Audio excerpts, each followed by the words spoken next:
मित्रांनो नमस्कार. या मालिकेच्या आजच्या भागामध्ये आपण बघणार आहोत. इकडे मात्र आता हॉलमध्ये सगळेजण बसलेले असतात. वेदा मात्र तिची बाहुली घेऊन बसलेली असते. वेदा बाबा खूप आनंदात असतात. नर्मदा तिथेच असते, पण नर्मदाचं लक्ष त्याकडे असणाऱ्या बाहुलीकडे जातं. त्यावेळी नर्मदा तर खूपच चिडते, म्हणू लागते की वेदा तुला अक्कल विक्कल आहे का? ही बाहुली तू घेऊन इकडे कशाला आली आहे? आता नर्मदाचं तसं रिॲक्ट होणं बघून सगळेजणाला आश्चर्य वाटतं. आता त्यावेळी नर्मदा म्हणू लागते, खरंच ना मला या बाहुलीचं ना तोंडही बघायचं नाही. वेदा तू इकडे तिला का घेऊन आली आहे?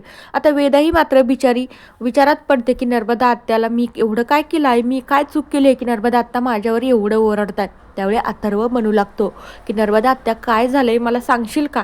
तर त्यावेळी नर्मदा म्हणते मला न ह्या बाहुलीचं तोंडही बघायचं नाही. त्या बाहुलीला पटकन इतकं माझ्या नजरेसमोरनं तिकडे टाकून द्या. पण त्यावेळी आता मंजिरीला कळलेलं असतं, तर मंजिरी म्हणू लागते काय नर्मदा काय झालंय, परत काय तुला या बाहुलीनं पण टोमणा मारला आहे का? आता मंजिरीचं तसं बोलणं ऐकून नर्मदावर परत एकदा सगळेजण हसू लागतात. तर त्यावेळी लगेचच अजित म्हणू लागतो, शांत बसा, माझ्या आईचा अपमान कशाला करताय आणि कशाला तिच्यावर हसताय?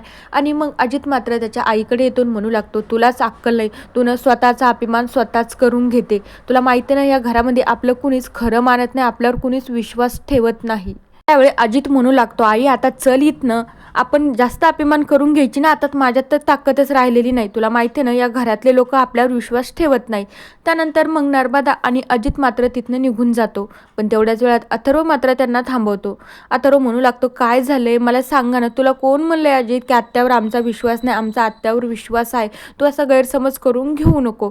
पण त्यावेळी अजित मग आता सगळं काही सत्य मात्र अथर्वला त्या भावलीबद्दल सांगणार असतो, पण नर्मदाच मात्र त्याला थांबवते आणि त्याला पटकन दिशी तिथनं घेऊन जात असते. नंतर मंजिरी विचार करू लागते, खरंच या नर्मदाला त्या बाहुलीबद्दल नक्कीच काही ना काहीतरी कळायला आहेत, मग त्याच्यामुळेच ती इतकी मोठ्याने रिॲक्ट होत होती.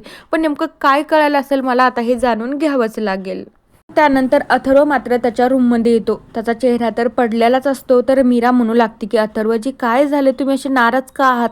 तर त्यावेळी अथर्व म्हणू लागतो, मला कळतच नाही आपल्या घरातल्या लोकांना नेमकं काय झालंय, एक एक जण वेगळं वेगळं रिॲक्ट होत आहे. तर त्यावेळी मीरा विचारू लागते की अथर्व म्हणजेच वेदाचे बाबा काय झाले मला सांगताय का?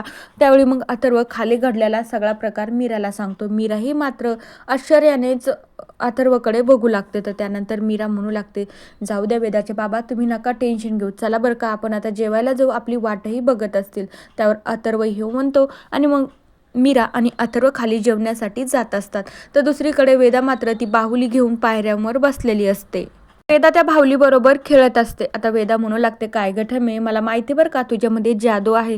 आणि पुन्हा एकदा ती बाहुली मात्र वेदाला तिचे लाल डोळे चमकवून दाखवते. तर वेदाला तर खूप आनंद होतो. वेदा पळतच अनन्याकडे ती बाहुली घेऊन येते. म्हणू लागते, अनन्या आत्या बघ ना, माझ्या बाहुलीमध्ये ना जादू आहे, तिचे डोळे बघ कसे लाल झाले. तर अनन्या त्या बाहुलीकडे बघत असते, ती आश्चर्याने बघू लागते.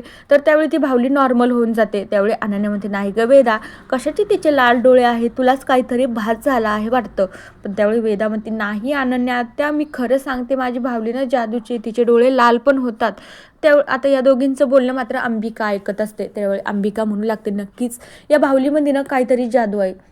इतक्या वेळेस वेदा कधीच म्हणणार नाही. आता मला याचा ना धडा घ्यावंच लागेल, नेमकं याच्या मागचं सत्य काय आहे आणि याच्या मागं कोण आहे ना, ते मी आता शोध लावल्याशिवाय शांत काही बसणारच नाही. आता अंबिका मात्र चांगलंच मनावर घेते. दुसरीकडे दामोदर आणि अजित इकडे बाहेर येऊन बोलत असतात. तर दामोदरचं म्हणणं असतं, अजित तू इतक्या मोठ्याने ओरडून बोललाय, सगळ्यांची माफी माग आणि त्यांना म्हण की मी नंतर कधीच तुम्हाला मी मोठ्याने ओरडून बोलणार नाही. पण त्यावेळी अजित म्हणतो, बाबा मी असंही काहीच करणार नाही. पण दामोदरला भीती वाटत असते की या लोकांनी जर आपल्याला घराच्या बाहेर काढलं तर मग कसं होईल. पण त्यावेळी अजितला वाटत असतं की हे आपला अभिमान करतायत, ते कुठं गेलं. आता ह्या दोघांचं बोलणं चालू असतं, पण त्यांचं बोलणं मंजिरी ऐकते. मंजिरी मात्र तिकडे येते आणि मग अजितवर ओरडते, काय रे अजित, तुझ्या बाबावर इतक्या मोठ्याने ओरडतोस का? तुझ्या बाबाचा अभिमान करतो का? ती गोड बोलून मात्र त्यांची चांगलीच इज्जत काढते. म्हणू लागते, बघ अजित, दामोदर रावांचं किती नशीब आहे, या घरामध्ये राहतात, काही काम न करता राहतात तर राहतात आणि त्यांच्या फॅमिलीलाही ते पोचतात. अजित मात्र फक्त बघतच असतो. मंजिरीच्या अशा बोलण्याचं दामोदर आणि अजितला तर खूप वाईट वाटतं. आता त्यानंतर मंजिरी म्हणू लागते की काय आता तुझी ती बायको नर्मदा, दामोदर, तिच्या तर डोक्यामध्ये काय चालू आहे, कधी माझ्यासोबत भांडण करते तर कधी दादासाहेबासोबत करते, आता तर काय त्या बाहुलीचंच खूळ डोक्यात घेऊन बसली.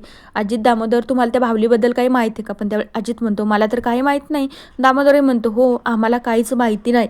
आता त्यावेळी लगेचच मंजिरी मात्र तिथून जाण्यासाठी निघत असते आणि ती समोर जाता जाता थांबते आणि म्हणू लागते की अजित, मला माहिती आहे ठाण्यातील एका क्लबमध्ये तू 5 लाख रुपये बुडवले आहेत. आता मंजिरीचं बोलणं ऐकून अजितला तर धक्का बसतो.